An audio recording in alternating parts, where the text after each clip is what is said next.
Di sini, saya akan sedikit menjelaskan tentang General Review Sosiologi Hukum. Di dalam bab 1 dibahas mengenai pengertian sosiologi, sosiologi hukum, dan sosiologi hukum Islam. Sosiologi sendiri berasal dari dua kata, yaitu sosius yang artinya kawan dan logos yang artinya kata atau berbicara.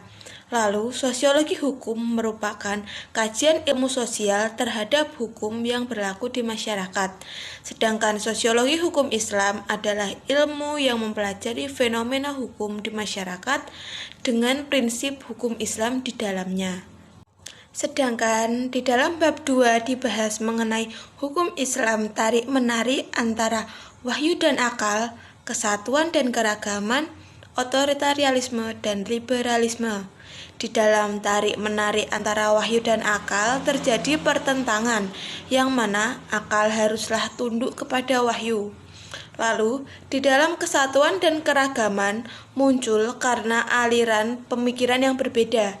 Sedangkan otoritarianisme menganggap kelompoknya yang selalu benar dan yang lainnya salah, dan liberalisme lebih menekankan kepada kebebasan.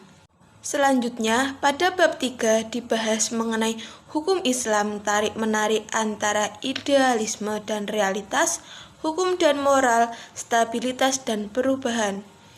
Dalam pandangan idealisme, realitas haruslah tunduk kepada hukum, sedangkan pandangan realisme, hukumlah yang harus mengikuti realitas. Antara hukum dan moral harus berdampingan, karena hukum tanpa moral itu kezoliman, moral tanpa hukum utopia yang menjerumus kepada peri kebinatangan dan anarki.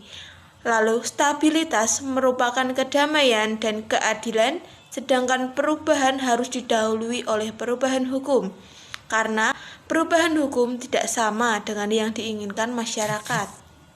Lalu pada bab 4 dibahas mengenai hukum Islam pada masa Nabi Muhammad SAW.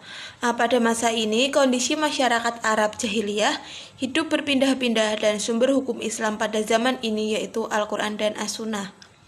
Selanjutnya pada bab 5 dibahas mengenai hukum Islam di masa sahabat Nabi. Pada masa ini sumber hukum Islam berupa Al-Quran, As-Sunnah, dan ijma sahabat. Di masa ini ada 4 sahabat Nabi yang terkenal yaitu Abu Bakar, Umar bin Khattab, Utsman bin Affan, dan Ali bin Abi Thalib. Saya di sini akan menjelaskan bab 6 sampai bab 10 mata kuliah sosiologi hukum. Yang pertama yaitu hukum Islam pada zaman tabi dan tabi'in. Tabi'in berarti pengikut. Tabi'in adalah orang Islam awal yang masa hidupnya setelah para sahabat dan tidak mengalami masa hidup Nabi Muhammad SAW. Tabi'in disebut juga sebagai murid sahabat Nabi. Terdapat 3 imam dikatakan sebagai tabi'in. Yang pertama yaitu ada Imam Malik, Imam Hambali, dan Imam Syafi'i.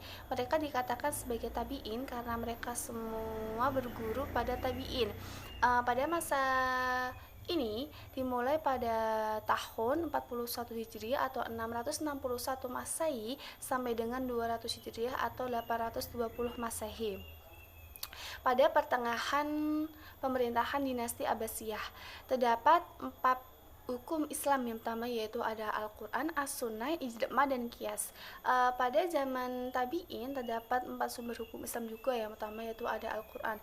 Pada masa ini merupakan di posisi pertama dalam menentukan hukum. Yang kedua yaitu adalah As-Sunnah. As-Sunnah merupakan posisi kedua setelah Al-Quran, yang apabila di dalam Al-Quran tidak ditemukan dasarnya. Yang ketiga yaitu ada ijma, dan yang keempat yaitu ada qiyas. Ada ra'yu. Ra'yu yaitu ijma para mujtahid atau ulama dalam menentukannya berdasarkan Al-Quran dan hadis dalam penetapan hukum. Terdapat juga fatwa. Fatwa yaitu adalah sebuah petuah, nasihat atau jawaban atas pertanyaan-pertanyaan berdasarkan dalam penentuan hukum. Hukum Islam Yaman Imam Mazhab. Terdapat 4 mazhab Sunni. Yang pertama yaitu Abu Hanifah, yang kedua ada Imam Malik bin Anas, yang ketiga ada Ahmad bin Hambal, dan yang keempat adalah Imam Syafi'i.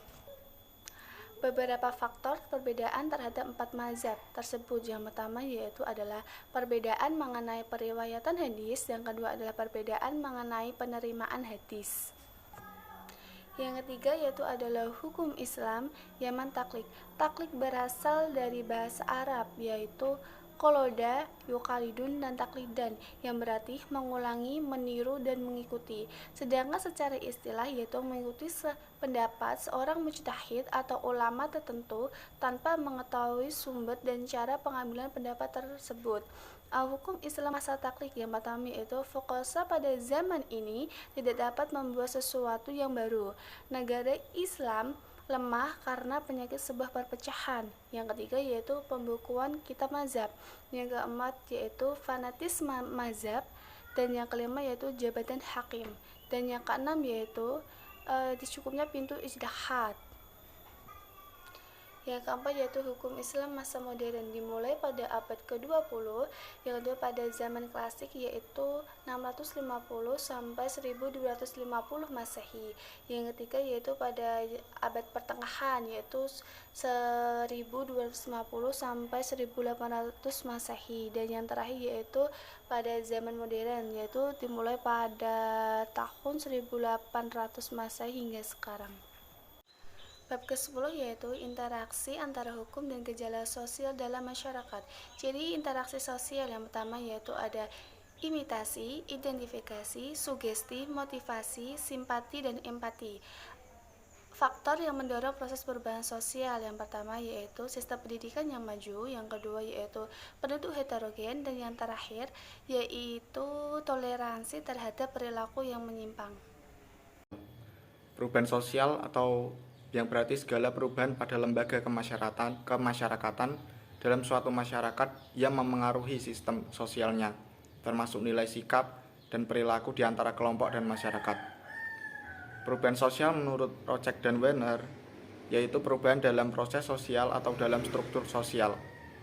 Hukum Islam terdiri dari fikih, syariah, dan hukum Islam. Karakteristik hukum Islam yaitu penerapan hukum bersifat universal, menetapkan hukum bersifat realitas, menetapkan hukum berdasarkan musyawarah sebagai bahasan pertimbangan, sanksi hukum didapatkan di dunia dan di akhirat. 3 unsur konsep perubahan sosial yaitu perubahan sistem sosial dalam arti struktural sosial yang berlaku, perubahan pola interaksi sosial, dan perubahan sistem nilai dan norma sosial. Fungsi hukum berfungsi sebagai sarana sosial kontrol atau pengendali sosial, yaitu pengendalian sosial dalam upaya untuk mewujudkan kondisi seimbang di dalam masyarakat, dan hukum berfungsi sebagai sarana social engineering atau memperkenalkan lembaga-lembaga hukum modern untuk mengubah alam pikiran masyarakat yang selama ini tidak mengenalnya. Hukum sebagai sarana untuk merubah masyarakat. Untuk mendapatkan suatu produk hukum yang baik, maka perlu dihasilkan oleh orang-orang yang mempunyai kesadaran hukum yang baik pula.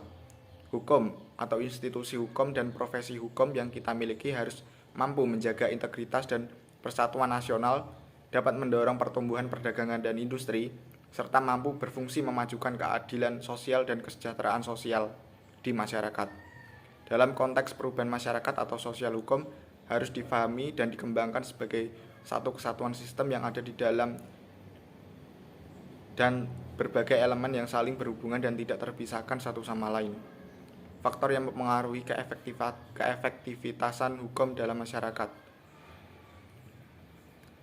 yaitu kaidah hukum yang memenuhi rasa keadilan dan kepastian hukum, penegak hukum, sarana dan prasarana, dan kesadaran hukum masyarakatnya.